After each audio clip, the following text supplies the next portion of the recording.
Cette vidéo est sponsorisée par Make It Shine, je t'en reparle dans quelques minutes. En plus, j'ai une énorme promo, reste bien connecté. Tu te souviens quand on a échangé nos montres? Je t'ai donné celle avec le cadran en arabe, tu m'as donné une édition numérotée. Tu prenais même des nouvelles de mon fils comme un pédiatre. Tu as bien fait croire à l'équipe que tout ça était fondé sur l'amour. Or ce n'était pas le cas. Alors ça c'est tiré des lyrics du dernier freestyle de Drake nommé Fighting Irish. Et comme tu as pu le voir sur le titre, il s'adresse à LeBron James. Parce que comme tu le sais, ces derniers mois, leur relation n'est pas au beau fixe. Tu vois, ça c'est depuis le clash de Kendrick Lamar. Et ce qu'on va faire dans cette vidéo, encore une fois comme tu as pu le voir sur le titre, c'est qu'on va revenir sur l'histoire de leur relation, les moments clés, quand est-ce qu'ils se sont rencontrés, blablabla, blablabli, et je vais donner mon avis sur tout ça. Analyser ici et là la vidéo. Une vidéo qui est plutôt gossip pour le coup, mais qui est fun à regarder, d'accord? C'est cool en attendant les grosses vidéos. Alors n'oublie pas de liker, commenter et partager un maximum. Tout d'abord, la rencontre entre Drake et LeBron James. Quand est-ce qu'elle se produit? Elle se produit en 2009 à l'occasion de la listening party de la 3e mixtape de Drake, So Far Gone. Alors Drake bénéficiait déjà d'un énorme buzz à la sortie de cette 3e mixtape, ce qui était d'ailleurs assez rare pour l'époque, parce qu'en général, un rookie va vraiment commencer à avoir de la popularité à partir de la sortie de son premier album. Mais Drake avait déjà des hits dans sa démo. Il a d'ailleurs dit dans un morceau « I already got hit on my demo ». Je crois que c'était dans Trophies. Voilà. Étant donné que c'était un vrai phénomène à cette époque-là, beaucoup de gens se sont rendus à sa listening party. Et parmi eux, LeBron James. Donc LeBron James s'est rendu à la listening party. Drake, c'était un peu l'artiste cool d'internet à écouter. Donc tous les gens qui étaient branchés écoutaient l'artiste. Et LeBron James faisait partie de ces personnes. Alors LeBron James a toujours été quelqu'un d'ultra branché, donc c'est pas du tout choquant. Alors après le concert, ils ont été présentés l'un à l'autre en coulisses, et de là naît une véritable amitié. Alors déjà, est-ce qu'on peut revenir sur l'outfit des deux? On sent vraiment qu'on était à une autre époque. Drake portait ces vestes là hyper populaires à l'époque, je me rappelle... Chris Martin des Coldplay avait popularisé ce truc là, c'est un peu les vestes à l'ancienne là, je sais pas du tout comment ça s'appelle. Et Drake, comme il avait vraiment aucun flow à l'époque, aujourd'hui vous dites qu'il a aucun flow, mais franchement à l'époque c'était tellement pire. Voilà, il avait cette veste là, bon il a les contours et c'est vraiment le look Drake de l'époque, sans barbe et tout ça. Et à côté, LeBron James qui essaie d'en faire des tonnes avec sa veste, avec tous les maillots et l'écharpe. Bref, c'est dégueulasse, mais c'est sûr qu'à l'époque, si j'avais vu cette photo, j'aurais sûrement pas dit ça, j'aurais dit ouais bon c'est c'est dans l'air du temps. À partir de là, une vraie amitié naît entre les deux. Et le premier projet notable où j'ai vu LeBron James et Drake collaborer, c'est sur le morceau Forever. Alors Forever, c'est un morceau qui est tiré de la soundtrack du documentaire de LeBron James de l'époque. On va dire là, c'est l'un des singles pour moi qui a bénéficié d'une énorme promo. C'était vraiment un blockbuster. Déjà dans les featuring, t'as Drake, t'as Lil Wayne, t'as Eminem et t'as Kanye West en 2010 à peu près. Donc tous les artistes étaient vraiment au top de leur forme. Donc les 4 étaient sur le morceau. En plus dans le clip, il y a masse de promos, je me rappelle. C-Rock qui était hyper populaire à l'époque. Big up à Didi.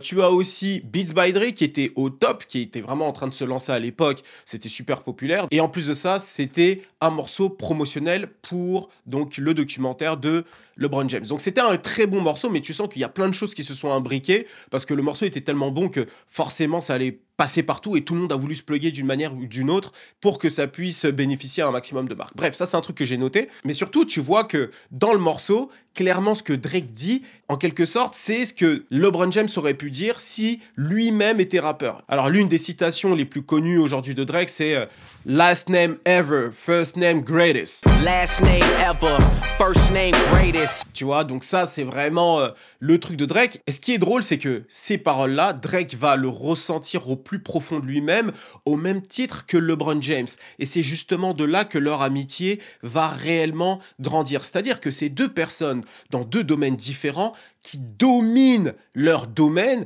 et forcément, ils ont énormément de points communs, c'est-à-dire beaucoup d'accomplissements, beaucoup de haters, beaucoup de steps à franchir, tu vois, et une longévité aussi. Donc en fait, qui de mieux que LeBron James pour comprendre Drake et vice-versa. Donc, c'est même logique que les deux créent une amitié comme ils ont pu la créer. Et ce qu'ils expliquent, c'est que ça va dépasser la musique. C'est des amis. Et ils vont définir ça comme étant la famille. Mais bon, tu connais les Américains, c'est des forceurs. Par exemple, Drake va fêter son 26e anniversaire à l'after party de Jay-Z en 2010 et LeBron James sera là. Il y a cette fameuse photo. On les voit tous ensemble. On voit d'ailleurs qu'on est à une autre époque. Drake qui est très bien avec Jay-Z, avec tout le camp Roc Nation. LeBron James qui est dans le coin. Tu vois, à ce moment-là, on se dit, ok, ça va devenir un petit peu le nouveau crew tous ensemble. Que nenni. Aujourd'hui, voilà, tout le monde fait un peu chacun sa route de son côté. Et c'est donc à partir de là que les choses commencent. Et comme je te l'ai dit, les deux sont des GOATs dans leur domaine. Donc, qu'est-ce que font les GOATs ? Ils s'encouragent. Et Drake, par exemple, va faire un message à LeBron James à la finale de la conférence Est en 2011, quand Miami Heat affrontait les Chicago Bulls. Ce soir, c'est ton soir. Je lui ai toujours fait savoir que c'est son soir. Allons-y, gardons l'esprit clair et oublions tout ce qu'il y a autour de nous. Reste concentré sur l'objectif, la bague. Ce soir, je lui ai dit que c'est son soir. Et c'était bien sa soirée. Bon, malheureusement, il n'a pas gagné le titre cette année. La finale de la conférence Est, certes, mais pas le titre. Est-ce que LeBron James déclare, lui, de son côté ? Ce que nous savons, c'est que nous sommes une vraie famille. Ce n'est pas juste parce que nous sommes bons dans ce que nous faisons, nous nous soucions vraiment l'un de l'autre au quotidien. Chaque fois qu'un ami vient te soutenir dans ce que tu fais, j'ai un profond respect pour ça. Ouais, ça c'est LeBron James qui dit ça. Un profond respect pour un ami qui veut vraiment te voir réussir, gagner davantage. Chose qui est très rare lorsque tu es un GOAT. Quand tu es un GOAT, au bout d'un moment, tu te fais de plus en plus d'ennemis. Tu vois, plus ta longévité s'agrandit, plus les gens autour qui te voient réussir se disent « Je commence un petit peu à en avoir marre de le voir réussir comme ça. Comment on peut le faire tomber ?» Tu vois ce que je veux dire? C'est un petit peu ce qui arrive à Drizzy. Désolé de le dire. Alors, en 2011, comme je l'ai dit, il n'obtiendra pas le titre. Par contre, en 2012, il obtient les titres avec les Miami Heat. Et cela contre les Thunder. Et Drake sera bien sûr là pour célébrer avec son frère, LeBron James, à l'after party. Oh là là, qu'est-ce que c'était beau à voir, ça se check. Voilà. Bon, je suis proche de toi, Dwayne, mais pas autant que toi, LeBron. Ça tape des photos. Aïe! Tu connais, gang gang. Drake, il est là, il fait sûrement un showcase gratos pour son frérot. En plus, il faut voir comment LeBron James, il aime trop rapper, genre en mode il s'est rappé, laisse tomber. Et d'ailleurs, tout ça, c'est assez drôle parce que la même année, il a sorti le morceau No New Friends. No new friends, no new friends, no new friends, no new... Le morceau, il voulait normalement dire ce qu'il voulait dire. Je pensais que Drake allait lui-même prendre ses propres conseils en considération, mais pas du tout finalement. Le frérot, no new friends, mais par contre, attends, là on parle quand même de LeBron James. Je veux dire, c'est pas pareil, c'est pas tout le monde. Et puis vous l'avez entendu, on est de la même famille, limite. You are my brother from another mother. Faut pas déconner. Ça s'est échangé des montres, d'accord? Ça peut aussi s'échanger des bijoux. Moi, par exemple, c'est ce que j'aurais fait vu que j'ai du Make It Shine, du gros Make It Shine. Merci à eux de sponsoriser cette vidéo.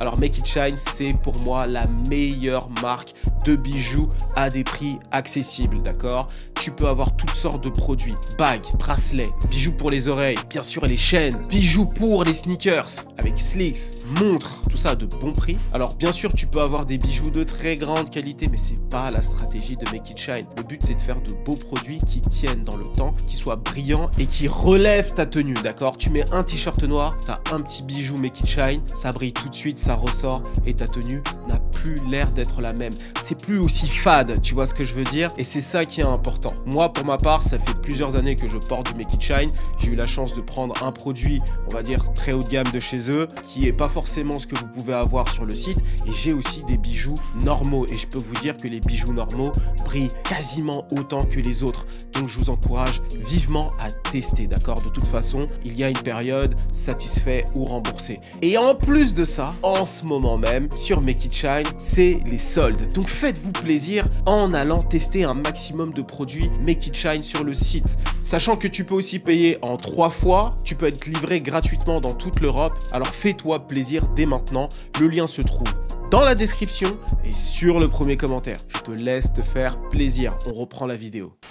Ouais, vraiment, Drake, avec son No New Friends, on peut dire que dans la vraie vie, il n'était pas vraiment dans cette DA. Et donc à partir de 2013, les années passent et la relation entre les deux GOATs ne fait que se solidifier, tu vois. Ils ont beaucoup d'expérience en commun. Drake fait la connaissance des enfants de LeBron James. LeBron James est au courant pour Adonis avant tout le monde, tu vois. D'ailleurs, LeBron James va clairement le soutenir dans le clash, on va y revenir. D'abord, j'aimerais te montrer un moment où LeBron James se prend encore une fois pour un rappeur. C'est à l'occasion d'un concert de Drake à Columbus dans l'Ohio, pas très loin de Akron, la ville d'où LeBron James est originaire. Et tu vois, c'est tellement son ami, c'est tellement son frère qui se dit « Ok, je viens de sortir mon album Views, ça cartonne à fond. » Il a battu des records incroyables avec cet album. Hein. Drake, c'est l'un des rappeurs qui collectionne le plus de records avec Eminem. Hein. Vraiment, c'est incroyable. Et lorsqu'il sort Views, en fait, il bat, je me rappelle à l'époque, le record de CD physiques vendus. C'est-à-dire que dans cette période-là, personne achetait de CD physiques, mais Drake a fait en sorte que les gens se déplacent pour aller acheter l'album Views. Alors, à titre personnel, c'est pas mon album favori de Drake. C'est d'ailleurs l'un des albums que j'aime le moins. Mais voilà, il faut dire que c'était une grosse réussite. Et il dit à son pote LeBron James, viens sur scène, je veux qu'on puisse profiter de ce moment ensemble. Et LeBron James vient, tu vois, et il est là, il vibe. Tu le vois, il saute. Il est là, ouais, moi aussi je suis comme un rappeur, tu vois. D'ailleurs, il y a un truc que les gens ont l'habitude de dire, les rappeurs veulent être des sportifs et les sportifs veulent être un petit peu des rappeurs. Et ça, je trouve ça très vrai. Et LeBron James, c'est un petit peu ça. Tu vois, il a essayé de rapper à l'époque sur Fuck With Me, You Know, I Got It, vous savez, de Jay-Z, là, dans son album Magna Carta Holy Grail. Il se filme toujours en train de rapper, bref. C'est son truc, tu vois. Il veut un peu montrer que, voilà, le rap, c'est en lui, tu vois. C'est quelque chose comme ça. Et donc, on le voit s'agiter. All my niggas wanna do is pop stop. Turn my birthday into... Donc, tout va très bien. Et en 2017, il y a, tu sais, l'avènement de ces shows un petit peu comme The Shop. Il y a une émission qui s'appelle Uninterrupted où tu as Drake, LeBron James et Chris Bosh. Et voici ce que Drake dit à LeBron James. C'est très beau. For me, it was kind of like ascending at similar times. And I think one of the most pivotal moments for me in my career was when you showed up to the So Far Gone party in Toronto. That prominent marriage between like sports and entertainment. Right. It was really big for us. And then from there, I mean, not to be like overly sentimental, but you know, you've obviously just been, we're brothers and we're friends, but you're one of the biggest inspirations, period, in life. Tu sais, je vais vous dire une chose, j'ai rencontré beaucoup de gens ces dernières années, dont quelques-uns que je considère aujourd'hui comme, tu vois, des frères et tout, des gens avec qui je suis très proche. Et je suis jamais allé aussi loin que Drake. Aller jusqu'à tatouer ton frérot sur la peau, parce que oui, Drake s'est tatoué LeBron James avec le maillot des Irish, donc l'équipe pour laquelle il a joué au lycée. Le lycée de Saint Vincent Saint Mary High School. Et l'équipe était nommée The Fighting Irish. Tu vois où il va en venir.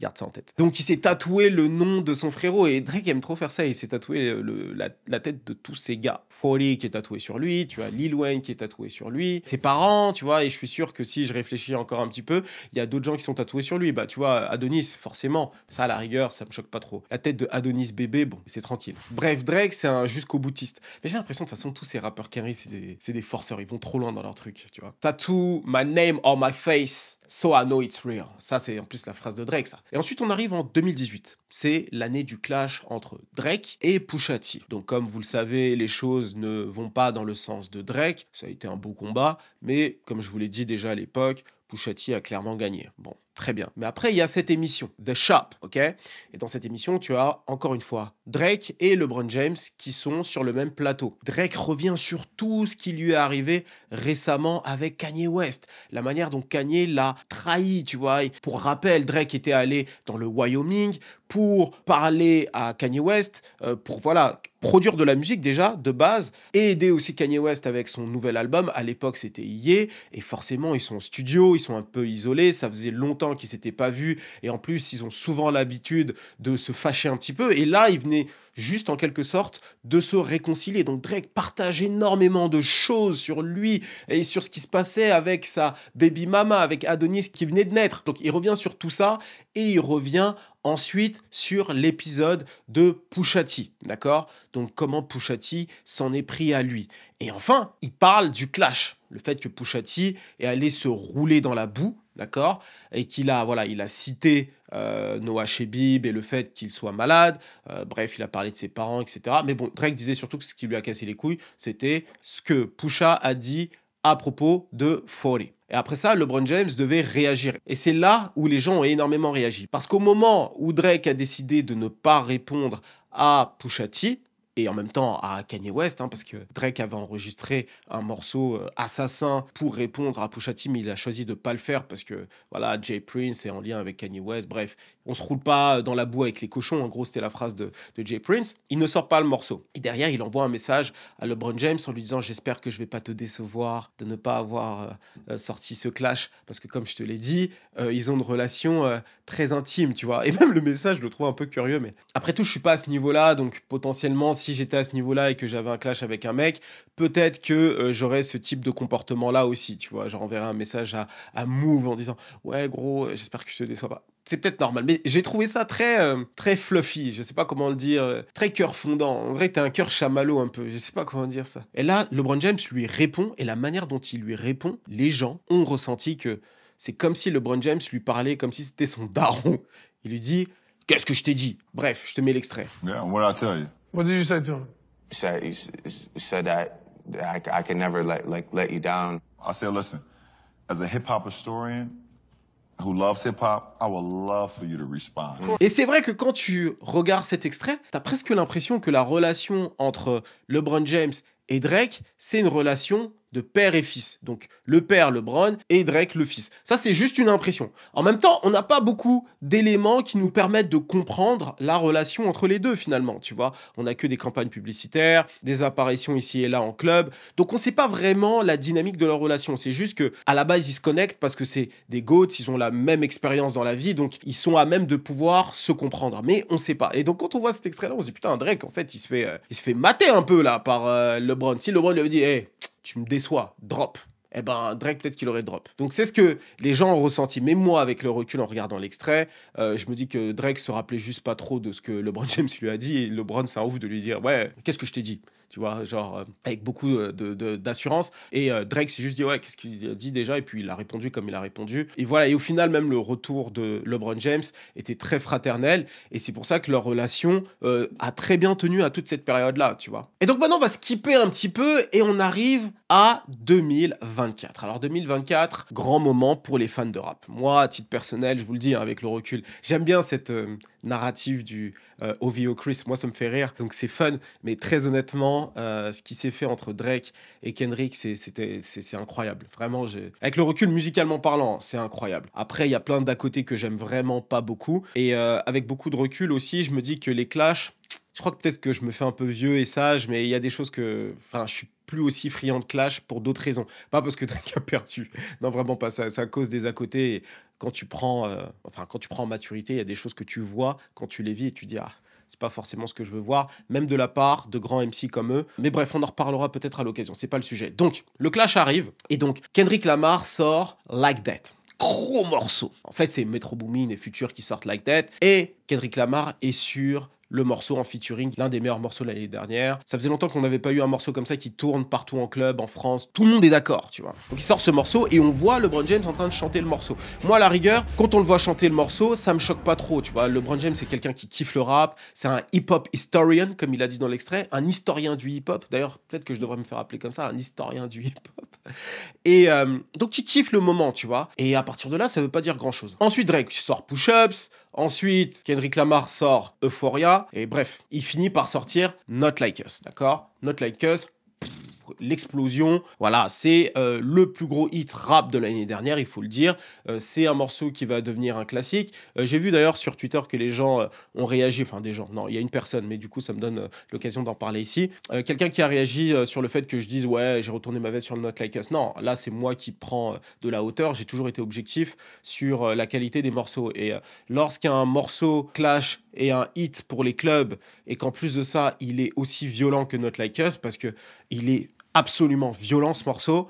Voilà, c'est l'un des plus grands hits de beef de tous les temps. Il faut vraiment pas se leurrer. Il rentre dans le panthéon avec Hit 'Em Up, avec Either. Je dirais qu'il rentre vraiment dans le panthéon des plus gros clashs. Après, comme je l'avais dit dans ma vidéo, c'est vraiment Meet the Grams qui a fait toute la différence. Moi, j'ai jamais entendu un son aussi blessant, aussi méchant, aussi dur, tu vois. Il a certes potentiellement mytho pour la fille, où on a dû peut-être lui donner une fausse information, mais peu importe. La violence du morceau, vraiment, c'est un morceau qui me met mal à l'aise. C'est-à-dire que je l'écoute même pas aujourd'hui pour le plaisir. Et je suis trop fan de Drake pour écouter ça. Voilà, je le dis. On revient sur ma petite histoire. Donc, Not Like Us sort, c'est l'explosion. Et donc, du coup, tout le monde se met à le chanter. Alors, tu dis tout le monde se met à le chanter, c'est une chose. Mais quand même pas les frères de Drake. Et parmi ses frères, il y a LeBron James.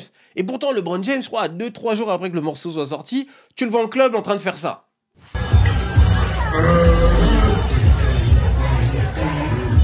Il faut voir comment il danse. Il est là, il s'éclate, espèce de bâtard. Hey, t'es pas censé être mon frérot, toi? Tu danses sur un morceau où on me traite de PDF file, hein? Tu joues à quoi? Donc, non, moi j'ai trouvé ça très chelou, et je me suis dit, sûrement, il y a quelque chose qui s'est passé entre les deux dont on n'est pas au courant. Entre-temps, il y a peut-être un peu des embrouilles ou quoi, et voilà, peut-être. Moi, c'est ce que je me suis dit sur le moment. Mais après, lorsque Kendrick Lamar décide de faire son pop-out concert, parce que sometimes you have to pop out and show, niggas, j'avoue, il popping out, nigga.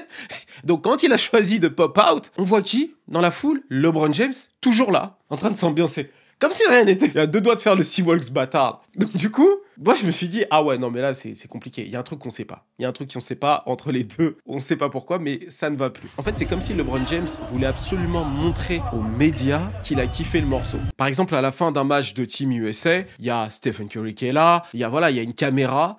Stephen Curry dit, ah encore ce morceau, j'en ai marre. Stephen Curry, grand poteau aussi de Drizzy Drake. Donc tu vois, il le fait savoir, il en a marre, il aime pas le morceau, c'est son pote, on le traite de pédophile. Donc normal qu'il réagisse comme il réagit. Et de l'autre côté, tu as LeBron James qui est là, qui réagit en disant, ah moi je sais pas, j'aime le morceau. C'est ça? C'est comme ça qu'on traite ton frère? Pourtant, c'est personnel. Enfin bref. Et donc forcément, Drake n'a pas apprécié et il l'a montré de façon assez subtile. Par exemple, lorsque la Team USA a gagné la médaille d'or aux Jeux Olympiques, Drake a félicité tous ses frérots, Stephen Curry et compagnie, et il n'a pas cité LeBron James, car pour lui, LeBron James, c'est un fucking snake. Et après, lorsqu'il crée le compte Plot Twist, à un moment donné, il poste une photo de Zlatan, ok? Mais tu sais, pas une photo très claire de Zlatan, une photo un peu, tu vois, brouillée comme ça. Et donc, on peut se dire, ok, pourquoi il a posté cette photo? Et Drake, comme vous le savez, il est très subliminal. En fait, c'est parce qu'il y a quelques années, Zlatan avait dit à LeBron James de arrêter de se mêler des choses hors du terrain et qu'il se concentre sur le basketball, d'accord? En gros, shut up and dribble. Il a pas dit ça comme ça, mais c'est plus ou moins ce qu'il en était. Et entre les deux, je crois qu'il y a eu un échange un peu musclé, mais les choses se sont arrangés depuis. Mais le fait de le poster à ce moment-là, c'est un message qu'il envoie à LeBron James, c'est clair et net. Et donc tout ça, c'était il y a quelques temps, et là, donc comme je l'ai dit, il y a quelques jours, ça fait pas très longtemps au moment où je tourne cette vidéo, Drake sort donc le morceau c'est surtout un freestyle qui s'appelle Fighting Irish, ok? C'est, comme je l'ai dit, un morceau qu'il a fait avec Conductor, c'est pas enregistré en studio. Il a vraiment fait attention à la DA très aubriesque, hein. Donc, il y a un feu derrière lui, c'est la nuit, il rappe, tu vois, et c'est, tu vois, la qualité, on sent que c'est pas enregistré avec un micro de studio, quoi, tu vois, c'est vraiment une qualité un petit peu raw de téléphone, on va dire. L'image est un peu floue, mais c'est ce qui fait la DA du truc. Et donc, Drake rappe et tout, et il dit ce qu'il ressent. Et donc le morceau, clairement, c'est pas un clash, pas une diss track, mais c'est un morceau de putain, mais t'étais mon frère, tu me blesses là, tu me blesses, tu m'as fait beaucoup de mal. Et le morceau lui-même, donc Fighting Irish, c'est le nom de son équipe quand il était au lycée. Et dans ce morceau, il dit beaucoup de choses. Alors les paroles que je t'ai citées en intro, mais il dit aussi que il pourrait, en quelque sorte, ternir sa réputation de mari parfait. C'est ce qu'il dit dans le morceau. Alors, je vais reprendre les paroles. Que Dieu nous préserve si jamais on devait ternir ton image publique. Tout ce discours de frère comme si j'avais vraiment découvert un membre de ma famille. Donc, c'est la première phrase qu'il faut garder, en fait. Que Dieu nous préserve si jamais on devait ternir ton image publique. Et c'est justement intéressant parce que de l'autre côté, DJ Academics, très connecté à Toronto, tu vois, l'un des fervents défenseurs du Six God, a fait un live hyper drôle où il parle justement de la relation entre LeBron James et Drake et le fait que LeBron James n'a vraiment aucun intérêt à manquer de respect à Drizzy Drake, sachant que les deux ont des secrets l'un sur l'autre. Et dans ce cas précis, les secrets sont bien entendu autour des femmes. Parce que bon, Drake, il est célibataire, c'est un bachelor, on le connaît, donc à la rigueur, tu veux révéler quoi? Des ex, enfin bref. Donc lui, en vrai, il va s'en sortir. Mais de l'autre côté, LeBron James, on l'a toujours connu avec Savannah. Et apparemment, d'après ce que Academics a dit, on ne sait pas si c'est vrai. On ne sait pas si c'est vrai. Donc là, c'est peut-être juste Academics qui a reçu de mauvaises informations. Mais d'après ce qui se dit, LeBron James et Drake allaient en two-mans. Two-mans, c'est une stratégie en football américain. C'est une façon de guard, tout ça. Bref, ceux qui font du football américain, vous pouvez expliquer. Mais en gros, l'idée, c'est de partir à deux pour se mettre bien avec plein de meufs à Toronto. Apparemment, d'après les propos de Academics, Drake livrerait des colis de Chagas à LeBron James à chaque fois qu'il se rend à Toronto. Et, d'après ce qui se dit, il aime beaucoup la variété, tout sauf les Renois. Alors ça, c'est un problème. Alors, ce qui est un problème, c'est pas qu'il fasse pas les bails avec des Renois, c'est tout simplement qu'il fasse des bails avec des femmes tout court, sachant qu'il est marié. Mais ça, c'est les sources que Academics aurait. On sait pas si c'est vrai, mais c'est très drôle le live. He done served you up with all the white milk. Dr. Umar would be embarrassed that you could, all them little Persian joints, Moroccan. He done hooked you up. All of a sudden, you hear a West Coast nigga talking about certified lumber boy, certified. You like, no! Alors si c'est vrai, ce serait débile de la part de LeBron James de faire ce qu'il a fait, sachant que Drake connaît beaucoup de choses sur la manière de vivre du basketteur lorsque les caméras ne sont pas là pour le filmer. Donc voilà, il a pas tort sur ça. Après, est-ce que Drake devrait complètement le balancer? Je sais pas si ça vaut le coup. Voilà. Par contre, là où on a un indice que potentiellement c'est vrai, Savannah a été vue en photo portant le t-shirt de PG Lang. PG Lang qui est donc la structure de Kendrick Lamar. Et elle a été vue porter ça courant août à peu près. Le fait qu'elle porte un t-shirt comme ça, PG Lang, c'est un message qu'elle envoie parce qu'elle sait qu'elle va être prise en photo. Les gens vont noter le fait qu'elle ait porté ce t-shirt et voilà. Et Drake va être au courant. Donc, et d'après ce qui se dit, Savannah a toujours pensé que Drake avait une mauvaise influence sur LeBron et que lorsque LeBron va à Toronto, effectivement, Drake c'est Amazon quoi. Il envoie plein de colis, et ça fait un peu trop et donc du coup Savannah dit c'est une bonne chose là que les deux soient plus ensemble là, parce que eux deux là ils sont trop des danger. Donc c'est bien qu'ils ont arrêté un peu leur relation là, leur association de malfaiteurs là, c'est bien. Donc voilà. Donc c'est ce qui se dit. Moi, en tout cas, qu'est-ce que je pense? C'est que, au vu de cette situation-là, les amitiés dans l'industrie sont vraiment hyper fragiles, sont fausses. Parce que pour le coup, on peut voir des gens devenir amis et au bout de 2 ans, ça se fracture un petit peu. Parce que voilà, tu dis c'est des artistes, ils ont leur ego, etc., etc. Mais dans leur cas précis, quand tu regardes Drake et LeBron James, c'est une amitié maintenant qui dure depuis plus de 10 ans. Donc tu te dis que là, voilà, ça a clairement dépassé la musique, le côté professionnel, parce que ça a du sens, comme ils le disent. Hein. Ils réussissent dans leur domaine, donc ils collaborent un petit peu. Mais là, le fait de voir 2 amis comme ça se briser, tu te dis, putain, mais cette industrie, c'est pas possible, en fait. C'est vraiment no new friends, finalement. C'est vraiment très difficile d'avoir des amis. Alors, quand on voit ça, il faut pas se dire que forcément, à chaque fois, les gens ne réussissent pas à être amis, mais je pense que le taux d'échec dans l'amitié, dans l'industrie de l'entertainment est beaucoup plus élevé qu'ailleurs. Donc il faut faire très attention et il ne faut pas croire que parce que tu as une petite réussite dans ton domaine et que tu commences à connecter avec un autre gars qui a à peu près une autre réussite dans son domaine, que vous allez devenir les meilleurs amis du monde. C'est possible, mais ce n'est pas toujours le cas. Donc il faut toujours être sur ses gardes, on ne sait jamais.